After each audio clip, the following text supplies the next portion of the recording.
My dear students, एक बार फिर से मैं आप लोगों के सामने लाया हूँ BEDSV101 का मोस्ट इम्पोर्टेंट क्वेश्चन। ये श्रेय जाता है भूमिका को, और क्योंकि इन्होंने ही खुद के लिए बनाया था, ये इनका एग्जाम भी है।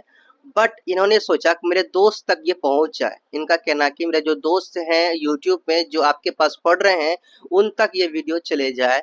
प्लीज सर इतना कीजिए। आप सोचिए स्टूडेंट्स, आप लोगों के लिए ये सोच रही है भूमिका कुमारी, तो इनके लिए क्या है, इनके लिए एक सपोर्ट तो भैया, इनके लिए एक लाइक बनता है, कमेंट बनता है ना। प्यारा प्यारा कमेंट करो इनके लिए, क्योंकि बहुत ही अच्छा विचार लगा। चलिए देखते हैं किस तरह से बनाया इन्हें। चलिए चेक करते हैं। ये आपका ओपन हो रहा है, देखिए ओपन हो गया। ये रहा आपका, देखिए है ना, बहुत सारे क्वेश्चन हैं यहाँ पे, और इम्पोर्टेंट सभी इम्पोर्टेंट क्वेश्चन है। चलिए हम लोग सबको पढ़ते हैं, देखते हैं क्या क्वेश्चन किस तरह से बनाए गए हैं यहाँ पे। और आप लोगों को पहले भी मैंने आप लोगों को बताया था, जैसा कि जब भी मेरा कोई भी वीडियो देखते हैं आप लोग हेडफोन का यूज कीजिए और एयरपोर्ट्स का यूज कीजिए, और ऐसी जगह में आप लोग वीडियो को देखिए जहां आप शांत हो, है ना, जहां कोई हल्ला ना हो, बिल्कुल शोर शराबा ना हो, ऐसे जगह में आप मेरा वीडियो को देखें। चलिए पहला जो प्रश्न आप लोगों के सामने, पहला जो आपका है यहाँ पे, इस पर प्रश्न आ सकता है। क्या है भैया? शिक्षा और मूल्य शिक्षा के बीच संबंध तथा मूल्य उन्मूलक शिक्षा की आवश्यकता। तो देखिए, शिक्षा और मूल्य शिक्षा के बीच संबंध, इनसे रिलेटेड क्वेश्चन आते हैं। और मूल्य उन्मूलक शिक्षा की आवश्यकता क्यों पड़ता है, तो इन पर क्या करते हैं भैया, आते ही आते हैं क्वेश्चन, सो आपको देखना है। और यहाँ पे सबसे पहले इंट्रो देखते हैं, समझिए, सुनिए, कोशिश कीजिए सुनिए, सुनकर समझने का। शिक्षा मानव जीवन का एक अनिवार्य पहलू है। यह न केवल व्यक्तियों को ज्ञान और कौशल से लैस करती है, बल्कि उन्हें समाज का एक जिम्मेदार और उत्पादक सदस्य बनने के लिए भी तैयार करती है। आधुनिक समाज में केवल ज्ञान और कौशल पर्याप्त नहीं है। समझ में आ गया? आधुनिक समाज में क्या नहीं है? सिर्फ ज्ञान और कौशल ही पर्याप्त नहीं है। तेजी से बदलते वैश्विक परिदृश्य, नैतिक मूल्यों के पतन और सामाजिक अशांति के बढ़ते मामलों ने मूल्य शिक्षा के महत्व को उजागर किया। मूल्य शिक्षा का वह अभिन्न अंग है जो व्यक्तियों के नैतिक और चारित्रिक विकास पर केंद्रित है। अंडरस्टैंड? अब देखो, बात करते हैं ये शिक्षा है क्या, किस कौन सी शिक्षा की बात कर रहे हैं, लेकिन इस शिक्षा का मतलब भी तो पता चलना चाहिए। तो शिक्षा को विभिन्न तरीकों से परिभाषित किया जा सकता है। व्यापक अर्थ में शिक्षा सीखने का वह प्रक्रिया है जिसके माध्यम से व्यक्ति ज्ञान, कौशल, मूल्य, विश्वास और आदतों को प्राप्त करते हैं। यह एक आजीवन प्रक्रिया है जो औपचारिक संस्थानों जैसे स्कूल, कॉलेज के साथ साथ अनौपचारिक सेटिंग्स जैसे परिवार और समुदाय में भी होती है। शिक्षा का मुख्य उद्देश्य व्यक्ति का समग्र विकास करना, जिसमें उसका बौद्धिक, भावनात्मक, सामाजिक, शारीरिक और आध्यात्मिक पक्ष शामिल है। शिक्षा के कुछ प्रमुख उद्देश्य निम्नलिखित है। पहला है कौशल विकास। शिक्षा के जो प्रमुख उद्देश्य में आते हैं, सबसे पहला नंबर कौशल विकास का। तो ये क्या होता है इसमें? तो इसमें व्यक्तियों के विभिन्न कार्यों को करने और समस्या को हल करने के लिए आवश्यक कौशल, जैसे कि आलोचनात्मक सोच, समस्या समाधान, संचार से लैस करना आता है। दूसरा आता है व्यक्तिगत विकास। तो इसमें आत्म जागरूकता आ जाते हैं, आत्मविश्वास और आत्मसम्मान विकसित करना, ये आते हैं। तीसरा है व्यावसायिक तैयारी। व्यक्ति को भविष्य में करियर बनाने के लिए वह आवश्यक ज्ञान और कौशल प्रदान करना। सही बात है, अगर व्यवसायिक नॉलेज ही नहीं रहेगा तो कोई कहीं भी व्यवसाय किया जाएगा। तो ये था शिक्षा। अब है आपका मूल्य शिक्षा। तो मूल्य शिक्षा को भी समझ जाइए। तो मूल्य शिक्षा, शिक्षा का वह आयाम है जो व्यक्तियों को मानवीय मूल्यों, नैतिक सिद्धांतों और नैतिक आचरण को सीखने और आत्मसात करने में मदद करता है। यह व्यक्तियों को सही और गलत के बीच अंतर करने, निर्णय लेने और अपने कार्यों के परिणाम को समझने में सक्षम बनाती है। और मूल्य शिक्षा केवल सैद्धांतिक ज्ञान प्रदान करने तक सीमित नहीं है, बल्कि यह व्यक्तियों को इन मूल्यों को अपने दैनिक जीवन में लागू करने के लिए प्रोत्साहित करती है। मूल्य शिक्षा के कुछ प्रमुख उद्देश्य निम्नलिखित है। पहला, नैतिक विकास। तो व्यक्तियों को नैतिक सिद्धांतों और मूल्य जैसे ईमानदारी, सत्यनिष्ठा, निष्पक्षता और न्याय को समझने और उनका पालन करने में मदद करता है। सहानुभूति और करुणा दूसरों के प्रति संवेदनशीलता और दयालुता भी भावना विकसित करता है। नागरिक कर्तव्य व्यक्तियों को एक जिम्मेदार नागरिक के रूप में अपने कर्तव्य और अधिकारों के बारे में शिक्षित करना।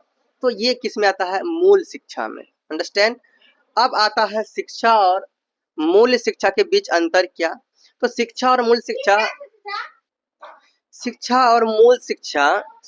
मूल्य शिक्षा अविभाज्य रूप से जुड़े हुए हैं। वे एक ही सिक्के के दो पहलू हैं। एक अच्छी और पूर्ण शिक्षा वह है जो न केवल बौद्धिक विकास पर ध्यान केंद्रित करती है बल्कि नैतिक और चारित्रिक विकास को भी उतना ही महत्व देती है। इनके बीच संबंध को निम्नलिखित बिंदुओं से समझा जा सकता है। पहला, मानवीय आयाम। तो शिक्षा का उद्देश्य व्यक्ति को मानव बनाना है। शिक्षा का भैया उद्देश्य कि व्यक्ति को मानव बनाना है, ना कि जानवर बनाना। केवल सूचना एकत्र करना मनुष्य को यंत्रवत बना सकता है। मूल्य शिक्षा ही उसे मानवीय गुणों, भावनाओं और विवेक से संपन्न करती है। अंडरस्टैंड।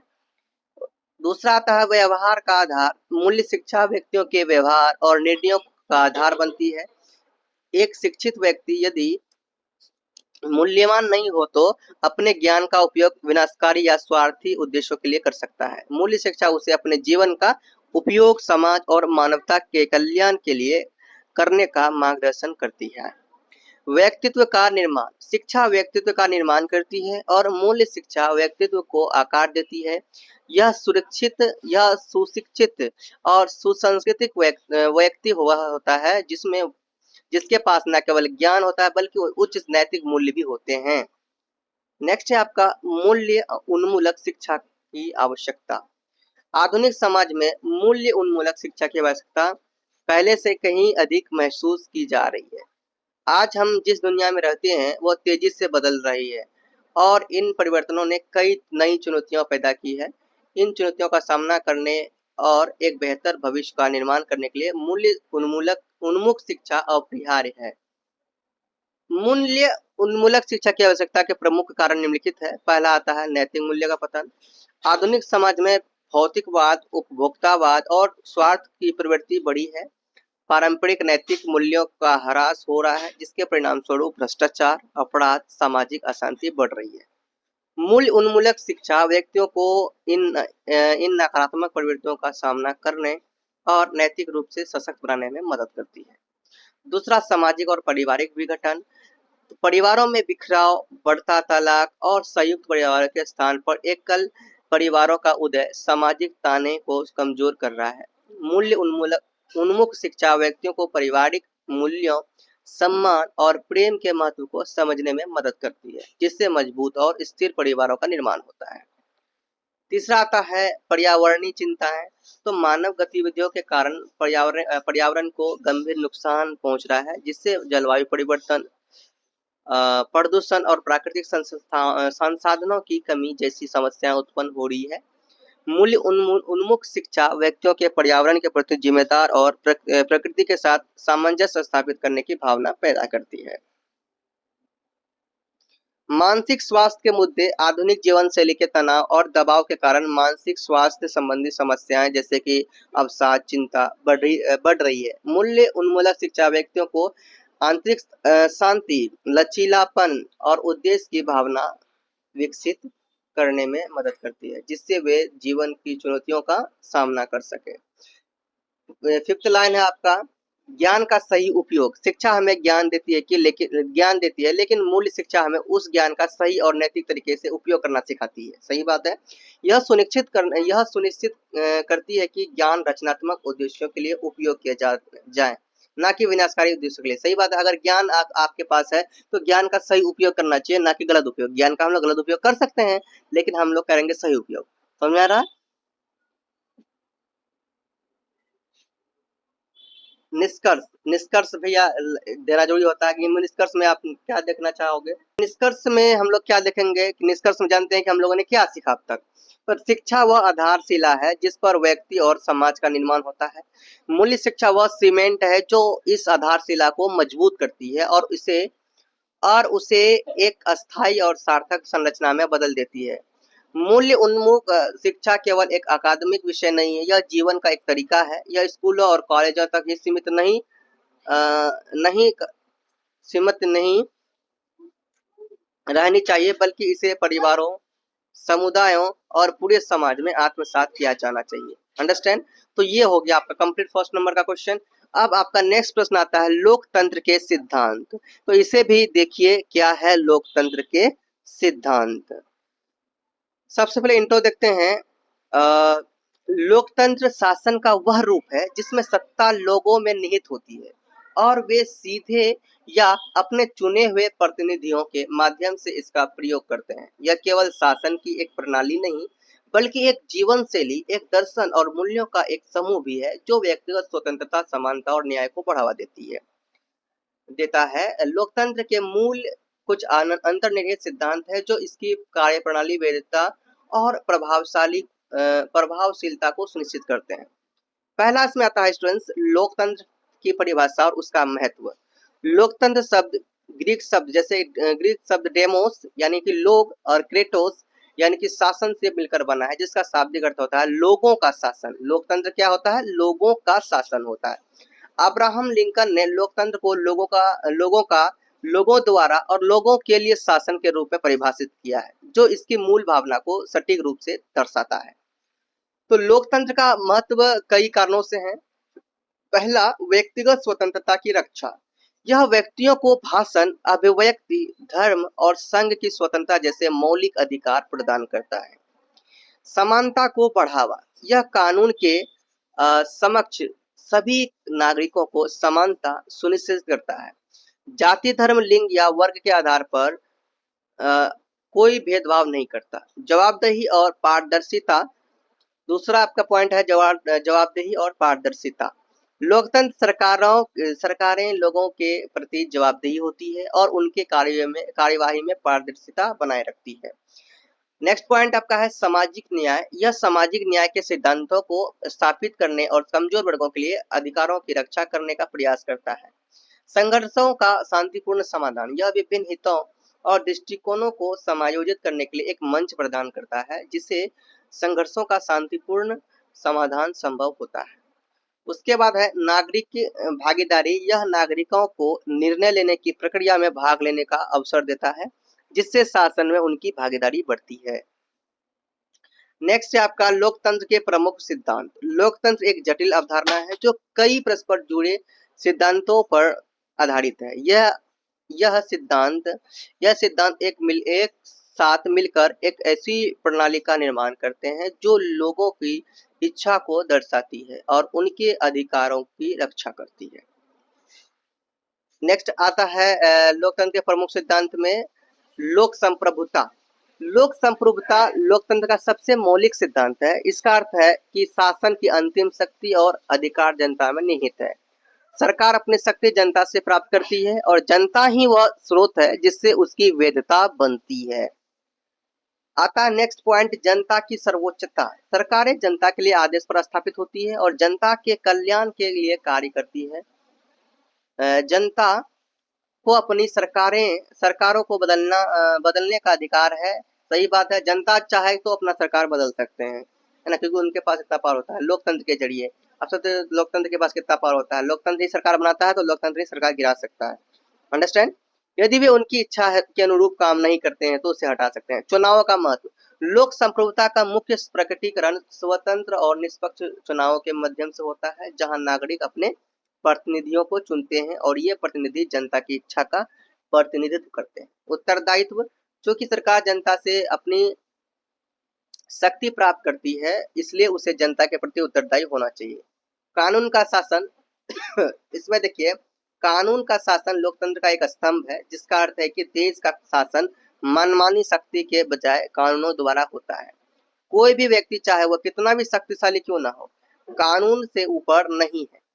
चाहे वो कितनी भी शक्तिशाली है, बड़ा राष्ट्रपति क्यों नहीं है, अगर वो कानून के खिलाफ गया है, अगर उन्होंने कोई गलती किया है तो उन्हें भी सजा मिलेगा। यही कानून है। अंडरस्टैंड? ये नहीं कि वो सरकार है तो उसको सजा नहीं मिलेगा, वो राजा है तो उसको कुछ नहीं होगा, उसको भी मिलेगा सजा। राजा को भी सजा भुगतना पड़ता है जब गलती करे तो। समानता। कानून के समक्ष सभी नागरिक समान हैं, किसी को भी उसके पद, धन या प्रभाव के आधार पर विशेष छूट नहीं मिलती। निश्चितता और पूर्वानुमेयता, कानून स्पष्ट, सार्वजनिक रूप से ज्ञात और स्थिर होने चाहिए ताकि नागरिक जान सके कि उनसे क्या अपेक्षा की जाती है और उनके अधिकारों और दायित्वों की क्या सीमाएं हैं।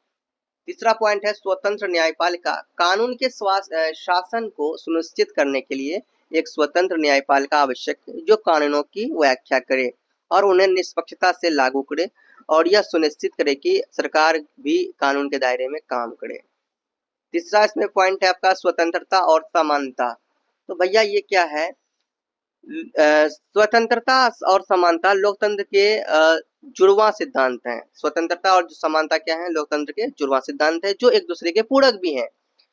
पहला इसमें आ जाता है समानता। तो समानता की बात करें तो लोकतंत्र और ये स्वतंत्रता और समानता की, तो समानता क्या है? देखो, यह नागरिकों के लिए समान अवसर और कानून के समक्ष समान व्यवहार को संदर्भित करता है। इसमें सामाजिक, आर्थिक और राजनीतिक समानता शामिल है। राजनीतिक समानता क्या है? देखो, सभी नागरिकों को वोट देने और सार्वजनिक पद धारण करने का समान अधिकार, कानूनी समानता और कानून के समक्ष सभी का समान व्यवहार है।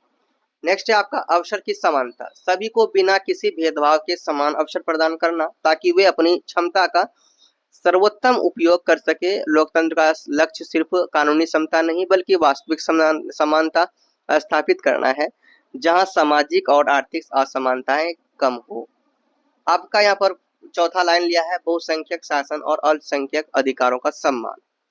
लोकतंत्र में निर्णय बहुत बहुमत के सिद्धांत के आधार पर लिए जाते हैं, लेकिन यह सिद्धांत अल्पसंख्यकों को के अधिकारों की अनदेखी नहीं करता है। बहुसंख्यक शासन, लोकतांत्रिक निर्णय लेने की प्रक्रिया में जब कोई स्पष्ट सहमति नहीं होती है तो बहुमत की इच्छा को प्राथमिकता दी जाती है। यह सुनिश्चित करना कि निर्णय लेने की प्रक्रिया में गतिरोध न हो। अल्पसंख्यक अधिकारों का सम्मान, बहुमत के शासन का अर्थ यह नहीं है कि अल्पसंख्यक की आवाज को दबा दिया जाए या उनके अधिकारों का उल्लंघन किया जाए। अल्पसंख्यकों को अपनी राय व्यक्त करने और राजनीतिक प्रक्रिया में भाग लेने का अधिकार है। उनकी संस्कृति, भाषा और परंपराओं की रक्षा की जानी चाहिए। यह सिद्धांत लोकतंत्र को निरंकुश बहुमत में बदलने से रोकता है। पांचवा इसका आता है राजनीतिक प्रतिस्पर्धा और बहुदलीय प्रणाली।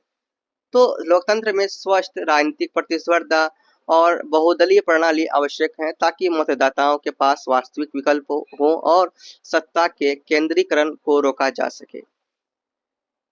इसमें प्रतिस्पर्धात्मक चुनाव हुए होते हैं। नियमित और निष्पक्ष चुनाव सुनिश्चित करते हैं कि विभिन्न दल और उम्मीदवार सत्ता के लिए प्रतिस्पर्धा करें। यह राजनीतिक जवाबदेही को बढ़ावा देता है। इसमें आता फिर नेक्स्ट बहुदलीय प्रणाली। एक से अधिक राजनीतिक दलों का अस्तित्व विभिन्न विचारों, हितों और नीतियों का प्रतिनिधित्व करने की अनुमति देता है। यह सुनिश्चित करता है कि जनता के पास अपने प्रतिनिधियों को चुनने के लिए कोई विकल्प हो और कोई एक दल निरंकुश न हो पाए। स्वतंत्र मीडिया, राजनीतिक प्रतिस्पर्धा के लिए एक स्वतंत्र और निष्पक्ष मीडिया आवश्यक है जो जनता को सुनिश्चित करें और विभिन्न दृष्टिकोणों को प्रस्तुत करें। नेक्स्ट आपका आता है संवैधानिक शासन एंड संवैधानिक शासन का अर्थ है कि सरकार की शक्ति संविधान द्वारा समिति और विनियमित होती है। संविधान देश का सर्वोच्च कानून होता है जो सरकार के अंगों की शक्तियों को परिभाषित करता है और नागरिकों के अधिकारों की रक्षा करता है। अब इसमें से आता है जांच और संतुलन। तो प्रत्येक अंग के पास दूसरों की शक्ति को नियंत्रित करने की शक्ति होती है जिससे सत्ता के दुरुपयोग को रोका जा सके। नागरिक अधिकार, संविधान नागरिकों के मौलिक कर्तव्यों को भी सूचीबद्ध और संरक्षित करता है जिन्हें सरकार द्वारा उल्लंघन नहीं किया जा सके। स्थिरता और निरंतरता, संविधान एक स्थिर ढांचा प्रदान करता है जिसके भीतर सरकार कार्य करती है जिससे राजनीतिक अस्थिरता कम होती है। अब आता है इसमें नागरिक भागीदारी। तो ये भी देख लीजिए, लोकतंत्र में केवल चुनाव में वोट देना ही नागरिक भागीदारी नहीं बल्कि यह निर्णय लेने की प्रक्रिया में नागरिकों की सक्रिय और सार्थक भागीदारी को भी दर्शाता है। अब देखो इसमें मतदान। नागरिकों को सबसे बुनियादी अधिकार और कर्तव्य अपने प्रतिनिधियों का चुनाव करना है। स्वयं सेवी संगठन, नागरिक स्वयं सेवी संगठनों, दबाव समूहों और सामुदायिक पहलों के माध्यम से भी भागीदारी कर सकते हैं। सूचना का अधिकार, आप देखो इसमें देखो पारदर्शिता और जवाबदेही के लिए नागरिकों को सरकारी कामकाज से संबंधित जानकारी तक पहुंच का अधिकार होना चाहिए। नेक्स्ट है आपका मानव अधिकारों का सम्मान। लोकतंत्र मानव अधिकारों के सार्वभौमिक सिद्धांतों पर आधारित है। यह व्यक्तिगत गरिमा और मूल्य में विश्वास रखता है और सुनिश्चित करता है कि सभी नागरिकों के मौलिक अधिकारों का सम्मान और रक्षा की जाए। सरकार का इसमें कर्तव्य आ जाता है। सरकार का यह कर्तव्य है कि वह अपने नागरिकों के मानवाधिकारों की रक्षा करे, उन्हें बढ़ावा दे और उनके उल्लंघन को रोके। कानूनी संरक्षण इसमें आता है फिर तो मानवाधिकारों को अक्सर संविधान और कानूनों में शामिल किया जाता है और उनके उल्लंघन के खिलाफ कानूनी उपाय उपलब्ध करते हैं। तो देखिए अब यह हो गया। अब निष्कर्ष देखिए इसका, लोकतंत्र एक आदर्श प्रणाली नहीं, लेकिन यह सुनिश्चित रूप से शासन का सबसे न्यायसंगत और मानवीय रूप से व्यक्तिगत स्वतंत्रता, समानता और गरिमा को बढ़ावा देता है। ऊपर वर्णित सिद्धांत लोकतंत्र के आधार स्तंभ हैं। ये सिद्धांत किसी भी लोकतांत्रिक व्यवस्था के सफल संचालन के लिए आवश्यक है। जहां ये सिद्धांत कमजोर पड़ते हैं, वहां लोकतंत्र अपनी शक्ति और वैधता खो देता है। स्टूडेंट्स आपका नेक्स्ट पॉइंट है, यहाँ पे नेक्स्ट कॉन्सेप्ट इसके लिए आता है इससे क्वेश्चन कि भारतीय समाज में मौजूद सामाजिक विकृतियां, इसको भी देख लीजिए। तो यहाँ पे परिचय देखिए, भारतीय समाज में मौजूद सामाजिक विकृतियां। तो आंसर देखिए, भारतीय समाज एक गतिशीलता और जटिल ताना बाना है जो सदियों से अपनी समृद्ध सांस्कृतिक विरासत, विविधता और लचीलेपन के लिए जाना जाता है। हालांकि तीव्र सामाजिक आर्थिक परिवर्तनों, वैश्वीकरण और आधुनिकीकरण की चुनौतियों के साथ भारतीय समाज कई गंभीर सामाजिक विकृतियों से जूझ रहा है। ये विकृतियां समाज के नैतिक, सामाजिक और आर्थिक स्वास्थ्य को खोखला कर रही है और मानवीय मूल्यों का क्षरण हो रहा है। अब इसमें देखिए प्रमुख सामाजिक विकृतियां और उनका विस्तृत विश्लेषण। भारतीय समाज में व्याप्त प्रमुख सामाजिक विकृतियों को विभिन्न श्रेणियों में वर्गीकृत किया जाता है। पहला आता है भ्रष्टाचार। तो भ्रष्टाचार भारतीय समाज की सबसे गहरी जड़ों वाली और व्यापक विकृतियों में से एक है। यह केवल आर्थिक अपराध नहीं है, बल्कि एक नैतिक पतन है जो समाज के स्तर पर व्याप्त है। तो बाकी आप इन सब को पॉइंट को आप लोग पढ़िएगा, व्यापकता और स्वरूप को पढ़िएगा एंड कारण को पढ़िएगा। फिर आपका दूसरा था असमानता है। भारतीय समाज में विभिन्न रूपों में गहरी असमानता व्याप्त है जो सामाजिक न्याय और समावेशिता के मार्ग में बड़ी बाधा बनती है। और आर्थिक समानता क्या है, इनमें से आप पढ़ लेंगे। उसके बाद सामाजिक असमानता को भी आप लोग पढ़ेंगे, जातिगत असमानता को आप लोग पढ़ेंगे। ये आप लोग रीड कर लीजिएगा, मैं आपको पीडीएफ दे दूंगा। तीसरा है सांप्रदायिकता और धार्मिक असहिष्णुता। तो देखिए स्टूडेंट्स, ये पीडीएफ आपको टेलीग्राम में मिल रहा है। आप लोग देखिए न्यू हो तो आप लोगों को पता नहीं है, टेलीग्राम मिल रहा है। इससे पिछले वीडियो, ये आपका सेकेंड वीडियो है, पार्ट 2 है ना। इससे पिछले वीडियो में मैंने कुछ हैंड रिटन मैंने करवाया था, वो वीडियो भी आप लोग देख लीजिए। एंड ये सेकंड वीडियो का भी पीडीएफ आपको मिल जाएगा। पीडीएफ में पासवर्ड लगा है जिसे इंस्टाग्राम में मैं देता हूँ, तो इंस्टाग्राम में आना होगा पासवर्ड के लिए। अंडरस्टैंड।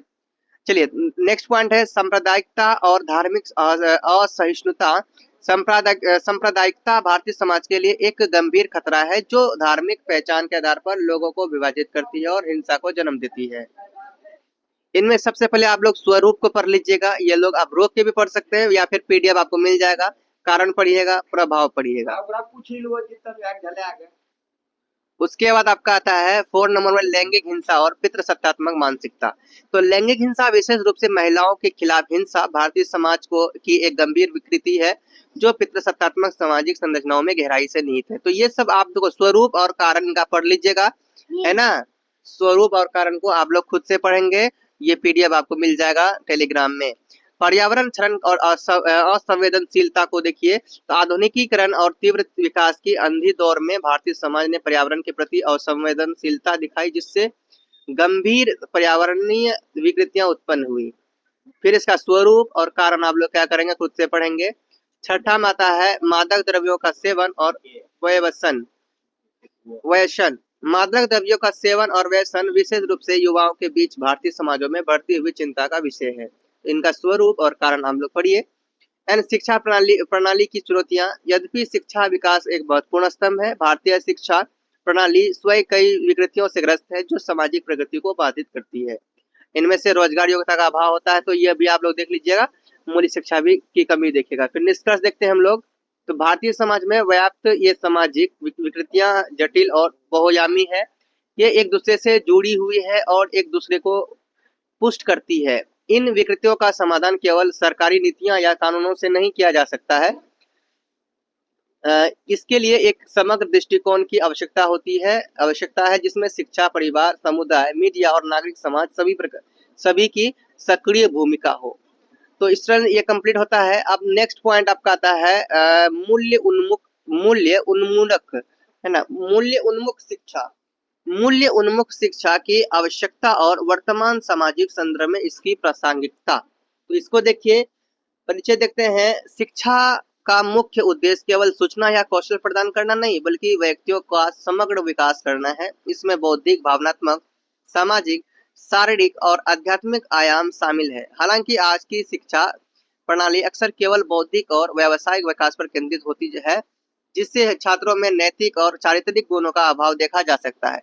यहीं पर मूल्य उन्मुख शिक्षा की आवश्यकता और प्रासंगिकता उभर कर सामने आती है। मूल्य उन्मुख शिक्षा वह प्रक्रिया है जो व्यक्तियों में नैतिक मूल्यों, सिद्धांतों और सद्गुणों को विकसित करने पर ध्यान केंद्रित करती है। वर्तमान सामाजिक संदर्भ में इसकी आवश्यकता पहले से ही कहीं अधिक महसूस की जा रही है, क्योंकि हम ऐसे समय में जी रहे हैं जहां नैतिक मूल्यों का पतन, सामाजिक अशांति और मानवीय संबंधों में गिरावट स्वरूप से दिखाई देता है। तो भैया मूल्य उन्मुख शिक्षा क्या है, ये देखिए। तो मूल्य उन्मुख शिक्षा का अर्थ है शिक्षा की वह प्रक्रिया जहां जो व्यक्तियों में सार्वभौमिक मानवीय मूल्यों जैसे सत्य, अहिंसा, करुणा, ईमानदारी, निष्पक्षता, जिम्मेदारी, सहिष्णुता, सम्मान, सहानुभूति और प्रेम को आत्मसात करने पर केंद्रित हो। यह केवल मूल्यों के बारे में जानकारी नहीं देता है, बल्कि उन्हें छात्रों के व्यवहार, दृष्टिकोण और जीवन शैली का अभिन्न अंग बनाता है। इसका उद्देश्य छात्रों को नैतिक स्वरूप सशक्त बनाना है ताकि वे जीवन की जटिल परिस्थितियों में सही निर्णय ले सके और समाज के कल्याण में योगदान कर सके। मूल्य उन्मुख शिक्षा की आवश्यकता क्यों है? वर्तमान सामाजिक परिदृश्य में मूल्य उन्मुख शिक्षा की आवश्यकता को निम्नलिखित बिंदुओं के माध्यम से समझा जा सकता है। पहला तो भैया क्या है, नैतिक मूल्यों का आचरण और सामाजिक विकृतियां। पहला बिंदु, और इसे आप लोग खुद से रीड करेंगे, है ना, रोक के रीड कर लीजिए। भ्रष्टाचार, अपराध, हिंसा, सामाजिक असमानता और अन्याय और बढ़ती सामाजिक प्रवृत्तियां। दूसरा आता है चरित्र निर्माण और व्यक्तित्व का विकास, और इसका भी पढ़ लीजिएगा। शिक्षा का अंतिम लक्ष्य केवल ज्ञानवान व्यक्ति बनाना नहीं बल्कि उत्तम चरित्र वाला व्यक्ति बनाना है। आज की जो शिक्षा प्रणाली अक्सर अंकों और डिग्रियों पर ध्यान केंद्रित करती है, जिससे छात्रों का सर्वांगीण व्यक्तित्व विकास बाधित होता है। इसमें से भावनात्मक बुद्धिमत्ता और आत्म पहचान का और उद्देश्य, इनको देखिएगा। तीसरा, वैश्विक नागरिकता और पर्यावरण चेतना। आज की दुनिया में समस्याएं सीमाओं से परे हैं, जैसे जलवायु परिवर्तन, आतंकवाद और महामारी। इनके वैश्विक सहयोग और साझा मूल्यों की आवश्यकता है। तो वैश्विक मूल्य पढ़िए, इसमें से पर्यावरणीय नैतिकता पढ़िए, और हाँ ये पढ़िए, और विश्व शांति पढ़िए। वर्तमान सामाजिक संदर्भ में मूल्य उन्मुख शिक्षा की प्रासंगिकता। वर्तमान सामाजिक संदर्भ में मूल्य उन्मुख शिक्षा की प्रासंगिकता को निम्नलिखित बिंदुओं से और अधिक स्पष्ट किया जा सकता है। इनमें से आप लोग पढ़िए, मानवीय संकट का समाधान। दूसरा, जिम्मेदार नेतृत्व का विकास। तीसरा, मानसिक स्वास्थ्य और कल्याण। इसे आप लोग खुद से रीडिंग करेंगे अच्छा से। और चौथा है नागरिक चेतना का विकास।